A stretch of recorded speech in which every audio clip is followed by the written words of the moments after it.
Comment ils vont? Bravo Charles, t'as gagné à domicile mais t'as surtout réussi à me foutre les larmes aux yeux. Foutu poussière dans l'œil. Ce week-end, c'était le Grand Prix Monaco et c'est Charles Leclerc qui s'est imposé devant Oscar Piastri et Carlos Sainz. Allez, on en parle. Ce débrief a été écrit dans un van, dans un avion, puis dans un taxi. J'ai décollé à Nice à 6h30 ce matin et je suis explosé. Mais ça me tient à cœur que les débriefs sortent à l'heure. T'as compris où je veux en venir? Pour m'envoyer de la force, abonne-toi et laisse-moi ton plus grand pouce levé. Bouge pas, il y a un petit placement. Le partenaire de cette vidéo, c'est CyberGhost VPN. C'est quoi un VPN d'ailleurs? C'est un logiciel qui te permet de naviguer tranquille sur internet, donc en toute sécurité, et de faire d'autres petites choses pas mal. Tu vas voir. Avec CyberGhost, tu es protégé du piratage et personne, je dis bien personne, ne pourra suivre tes données, puisqu'elles sont cryptées. T'as compris. D'ailleurs, si t'avais été à l'étranger ce week-end et que t'avais voulu regarder le Grand Prix de Monaco en français, ou le regarder tout court d'ailleurs, ça aurait été possible grâce à CyberGhost, et ça c'est incroyable. Pour ça, tu n'as qu'à sélectionner le pays de ton choix sur l'app CyberGhost, tu reviens sur le site qui est bloqué, et comme ça, comme par magie, tu peux mater la F1 sans aucune galère. Grâce à CyberGhost VPN, tu vas pouvoir débloquer le contenu de 40 plateformes de streaming différentes, et donc par exemple regarder des films et séries qui ne sont dispo qu'aux États-Unis. Je sais, c'est complètement fou. Tu peux aussi te faire des abonnements moins chers comme YouTube Premium, ça je devrais pas te le dire. Avec CyberGhost, il n'y a ni collecte ni partage de tes données, et ton abonnement protégera jusqu'à 7 appareils en même temps. CyberGhost VPN est disponible sur toutes les plateformes, Windows, Android, iOS, Mac, tout le reste. Il est hyper simple à utiliser, et il vous suffira d'aller checker ses 5 étoiles sur Trustpilot pour vous rendre compte que c'est l'un des meilleurs VPN du marché. Si tu choisis CyberGhost VPN, tu bénéficieras d'une garantie de 45 jours satisfait ou remboursé, d'un service client 7 jours sur 7, 24 heures sur 24, avec une assistance en français, bien évidemment. Et aujourd'hui les gars, on vous fait bénéficier d'une offre tout bonnement incroyable puisqu'on vous propose le VPN à 2,03€ par mois, 4 mois offerts, ce qui représente pas moins de 83% de réduction. Mais qui fait ce genre de promo? En tout cas, elle est dans le commentaire épinglé et la description, alors fais-toi plaisir.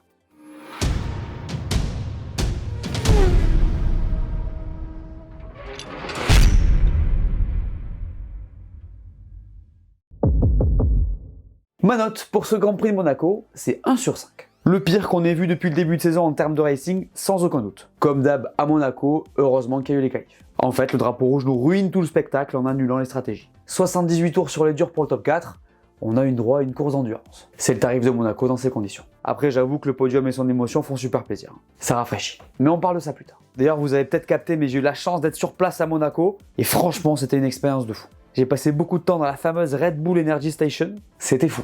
Merci encore pour l'invitation. Allez me suivre sur Instagram pour voir ce que j'ai vécu là-bas. Vous allez voir, c'était vraiment très sympa. Jetons maintenant un œil au classement. Charles vainqueur devant Oscar et Carlos, Lando Norris et P4 devant Russell, Max Verstappen est 6, Lewis 7, Yuki et P8 devant Albon, et c'est Pierre Gasly qui ferme ce top 10. Le vainqueur de ce Grand Prix, c'est Charles Leclerc.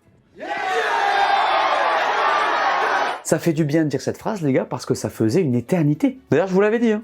Jean-Michel Prédiction ne s'était pas trompé. Mais laissons Jean-Mi de côté. Quelle émotion à Monaco! Ça fait vraiment plaisir de voir Charles gagner à domicile après tout ce par quoi il est passé. Les images sont folles, je pense qu'on est tous contents pour lui. Attends, même le prince Albert s'est mis à arroser tout le monde de champagne. Il n'y a plus de limite. En principauté, Charles a vaincu la malédiction, et plutôt 2 fois qu'une. Parce que ça faisait 12 courses qu'il n'avait pas converti une pole les gars.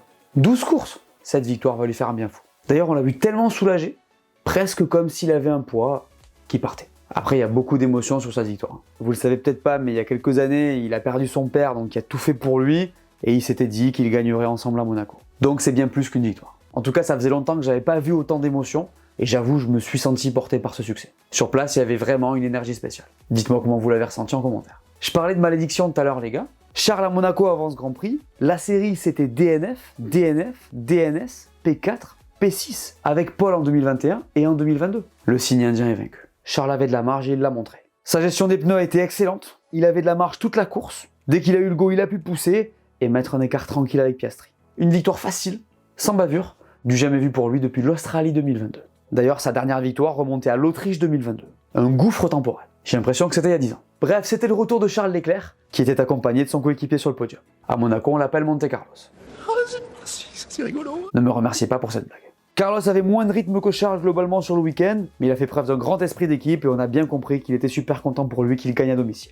Les images font plaisir. Donc voilà, un 6e succès pour Charles qui est le premier monégasque à gagner dans l'ère moderne et un résultat très important pour la Scuderia et Fred Vasseur. Dites-moi si vous aussi vous avez kiffé. Nouveau week-end très satisfaisant pour McLaren. Chez eux, on est sur une sacrée dynamique. Attends, victoire à Miami, P2 à Imola, rebelote à Monaco, c'est du solide. Il y a de quoi vraiment être optimiste. Surtout qu'à Monaco, les gars, ça faisait un bail. 2008 pour la dernière victoire, 4746 jours depuis la dernière première ligne. Dis-moi que t'es pas loin d'être revenu au top sans me le dire. En tout cas, ça fait vraiment plaisir de les voir là. Perso, c'est une équipe que j'adore et les promesses qu'ils montrent sont juste folles. À Monaco, la voiture a hyper bien marché et franchement, les voir performer comme ça en low speed, c'est fou quand tu sais d'où ils viennent. Globalement, ils ont tout bien géré, même si vous avez capté, il n'y a pas eu de stratégie, donc du très positif. D'ailleurs, faut qu'on parle du jeune crack qui les a portés tout le week-end. Mesdames et messieurs, à Monaco, le leader de McLaren, c'était Oscar Piastri. Quel week-end il nous a fait! Il a tout mis ensemble sur toutes les sessions, pas d'erreur, du rythme le samedi et le dimanche, et surtout une petite claque à Lando. Vous l'aurez peut-être vu, mais Oscar, s'il met ses 3 meilleurs secteurs ensemble en qualif, il est en pole. Alors avec Desi, Kevin Magnussen ne conduit pas les yeux bandés, et bon, vous avez compris. Pour Oscar, c'est le premier podium de la saison, et je pense que pour lui, on peut dire qu'elle est vraiment lancée. Après, encore une fois, il n'y a eu qu'un seul stint sur les hards à cause du drapeau rouge, donc on l'a pas vu sur 2 relais. Mais bon, c'était du solide et je pense qu'il peut garder ce week-end comme une référence. Côté Norris, c'était aussi un week-end solide, avec un peu moins de panache que ce qu'on a vu dernièrement. En qualif, il se fait taper par son coéquipier pour la 2e fois de suite, et en course, il avait du rythme, mais avec cette physionomie de course, impossible d'aller chercher quoi que ce soit. Ça reste un bon résultat quand même. Yuki est dans les tops de ce Grand Prix, comme dans tous les débriefs de cette saison ou presque. Encore un week-end très solide de sa part, rapide et sans erreur. D'ailleurs, j'ai eu la chance de le rencontrer et de parler un peu avec lui et Daniel. Dites-moi en commentaire ce que vous pensez que je suis en train de lui dire sur cette photo. J'affiche le plus drôle dans le prochain débrief. Mais revenons à Yuki. C'est fort de le voir aussi bon encore une fois à Monaco où la moindre erreur coûte très cher. Il est constant, lucide, solide et il ne fait maintenant plus qu'un avec son équipe. D'ailleurs, Daniel se prend pilule sur pilule, j'espère que c'est de l'homéopathie. Bref, au final, le candidat pour le baquet Red Bull, ce sera peut-être Yuki. Williams met enfin les pieds dans les tops d'un débrief. En vrai, vu leur état cette année, le moindre point marqué, ils sont directs dans cette catégorie. Malheureusement un peu comme Alpine. Mais ne parlons pas des choses qui fâchent. À Monaco, Williams avait apporté des évolutions, la voiture a été allégée, ça a aidé. D'ailleurs, Albon a expliqué qu'il avait pas mal de rythme dimanche malgré le très long relais sur les pneus, et il s'est pas mal plaint du rythme des gars devant. Trop dans la gestion selon lui. Après, vous avez capté, hein. Monaco, drapeau rouge au premier tour, tout ça est normal. Mais bon, c'est positif d'avoir ce ressenti sur ce Grand Prix. Franchement, ça fait du bien de les voir marquer parce que leur dynamique est vraiment catastrophique depuis le début de la saison. On avait abordé le sujet dans le débrief d'Imola. Chez eux aussi, ça va être intéressant de voir comment le développement influe sur les perfs. En tout cas, ça a pas trop mal marché sur ce GP. Mesdames et messieurs, Red Bull Racing est dans les flops de ce Grand Prix. Beaucoup de soucis pour les Autrichiens à Monaco et un résultat vraiment compliqué avec une P6 et un DNF. Ça fait bizarre, hein. On avait un peu perdu l'habitude. Et oui, la voiture était nulle part en principauté et Max n'a pas pu faire de miracle. En fait, Red Bull a un problème fondamental avec la RB20 qui fait qu'elle est catastrophique sur les vibreurs et les bosses. La voiture saute partout et les pilotes ont du mal à la conduire, elle est beaucoup moins confortable qu'avant. D'ailleurs, Max a déclaré qu'elle sautait comme un kangourou. Quoi? En fait, il semblerait que Red Bull ait un problème de corrélation, c'est-à-dire qu'il y a un écart entre le simulateur et la piste. Un peu comme chez Merco, quoi. A priori, ça devrait prendre pas mal de temps à réparer, et il se pourrait même que ça persiste, puisqu'apparemment, ils ne comprennent pas le problème. En gros, attendez-vous à ce que ce soit dur là où il y a des bosses. Côté pilote, Max, je l'ai dit, n'a pas pu faire de miracle. Il a tellement eu de mal avec la voiture qu'on l'a même vu taper légèrement en Q3. D'ailleurs, c'est la première fois qu'il ne prend pas la pole cette saison. J'ai envie de vous dire, il était temps. En course, il n'a rien pu faire non plus. Il a même déclaré s'être ennuyé à tel point qu'il a regretté de ne pas avoir pris son oreiller. Clairement, il n'aurait pas été le seul à ronfler devant ce Grand Prix. En ce qui concerne Checo, les gars, je sais plus trop quoi vous dire en fait. Ce qui se passe dans le premier tour, c'est pas de sa faute. Par contre, P18 en qualif sorti en Q1, c'est une faute professionnelle. Ça fait 2 ans de suite que ça arrive, et là il se sort même pas. J'avais dit dans la preview qu'il serait sous pression à Monaco après sa perf à Imola, ça a pas loupé hein. En vrai oui il fait 0 à cause de l'accident, mais il l'aurait probablement fait aussi si ça n'était pas arrivé. Je vous rappelle qu'il partait P16 à Monaco, donc c'est insuffisant. Attends, la dynamique elle est dramatique. Ça fait 2 qualifs qui se fait battre par les 2 pilotes Racing Bulls. Que voulez-vous que je vous dise de plus? Je pense pas qu'il y ait besoin d'ajouter quoi que ce soit. Bref, pour Red Bull, ça fait un week-end raté, une voiture détruite, ça coûte cher dans tous les sens du terme. On va faire une course d'équipe et on va maximiser ce qu'on peut faire. Bruno Famin, avant le départ du Grand Prix. Voilà ce qu'on a vu quelques virages plus tard. 2 Alpines qui se touchent, Esteban qui s'envole, et donc un DNF suite à l'accrochage. Je vous rappelle qu'on jouait les points. Là malheureusement c'était pas l'équipe de France. C'était Air France. Hey.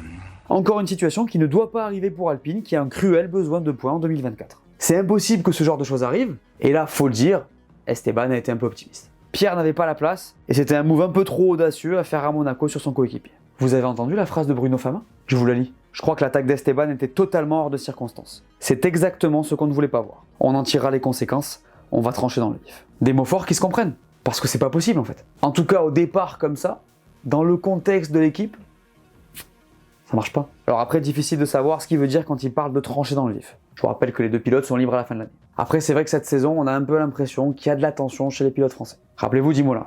Bref, même s'il y a un point de marqué, c'est un week-end compliqué pour les Bleus. On reparle de ça dans la question du jour.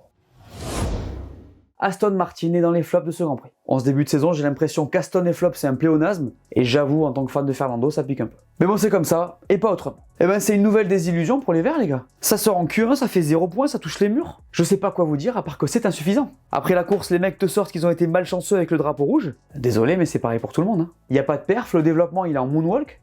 C'est pas très rassurant pour la suite. D'ailleurs, on en reparle en fin de vidéo, mais au championnat, il y a un risque assez fou de perdre cette P5 à terme. Puis quand tu regardes cette course, en vrai, c'est désolant. Déjà, Fernando fait bouchon pour créer le gap sur Stroll. Ok, travail d'équipe, mais ça fait de la peine de les voir faire ça pour un petit point. Ça marche, Lance pit. Tout ça pour qu'il tape tout seul à la chicane et se déclenche une crevaison. Triste délire. Franchement, quand tu vois les perfs actuels, c'est à se demander si la voiture n'est pas maintenant derrière la Racing Bull et l'Alpine. La stagnation, elle est impressionnante. Alors j'attends de voir la suite. Il va y avoir du développement, mais j'avoue que je suis un peu circonspect sur Aston Martin. Je crois qu'il faut qu'on parle de Haas, parce que c'est chaud de perdre les deux voitures comme ça. Alors la direction de course a classé l'affaire sans suite, ce qui veut dire que Magnussen ne prend pas de points sur sa licence. Je vous rappelle qu'il est à 10 sur 12, mais en vrai, comme dit Hülkenberg, cet accident n'était pas nécessaire. En fait, c'est typiquement le résultat de deux pilotes qui ne veulent pas lâcher sur un premier tour. Et en plus, t'es à Monaco. Bon, il y a aussi des circonstances, hein, c'est pas évident. Ça va très vite. En soi, Magnussen, il est un peu bloqué par Perez. Mais bon, comme dit Nico, je pense que ça aurait pu être évité. Là, tu casses, tu abîmes les deux voitures dans un contexte de budget cap. C'est vraiment pas idéal. D'ailleurs, vous l'aurez remarqué, encore une fois, c'est Magnussen. Ça commence à faire beaucoup. Si t'ajoutes à ça le fait que les deux voitures partent du fond parce qu'elles sont pénalisées suite à des ailerons non conformes, ça fait pas un super bon week-end.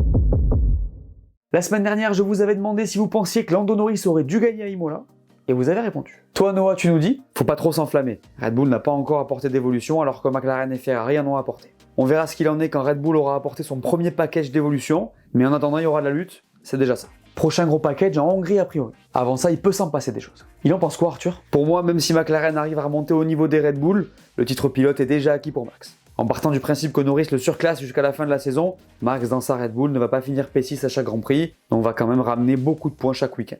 On est trop loin selon moi depuis le début de saison pour que quelqu'un espère rattraper Max au classement, même avec une suite de saisons irréprochable. Attention, on a fait que le tiers de la saison. Sur le papier, je suis d'accord avec toi, mais c'est pas fini. D'ailleurs, il a fini combien Max? Ah, P6. Passons maintenant à la question du jour. Selon vous, que doit faire Alpine pour arranger la situation entre ces deux pilotes? Comme d'habitude, je sélectionne 2 commentaires et on en parle au prochain débrief. Ce championnat devient intéressant, les gars. Jetons-y un coup d'œil. Chez les pilotes, Max est toujours devant avec 31 points d'avance sur Charles. Lando Norris suit à 25 points, lui-même 5 unités devant Carlos. Et c'est Checo qui perd très gros puisqu'il est maintenant P5. Chez les constructeurs, Red Bull mène de seulement 24 points devant Ferrari. McLaren suit à 68 points et Williams passe devant Alpine. La suite, c'est dans 2 semaines et c'est au Canada. Retour en Amérique du Nord pour un Grand Prix qui devrait être intéressant. On a eu 3 vainqueurs différents sur les 3 derniers Grands Prix. J'ai hâte de voir ce que Montréal nous réserve. Encore une fois, je serai sur place, donc si on se croise, passez dire bonjour. Voilà, merci à tous de m'avoir écouté, j'espère que cette vidéo vous a plu, laissez-moi un pouce bleu, dites-moi en commentaire ce que vous avez pensé de ce Grand Prix. N'oubliez pas la question du jour et d'aller voir mes dernières vidéos que vous n'aurez pas vues. Dites-moi tout, et on s'abonne. Allez, ciao!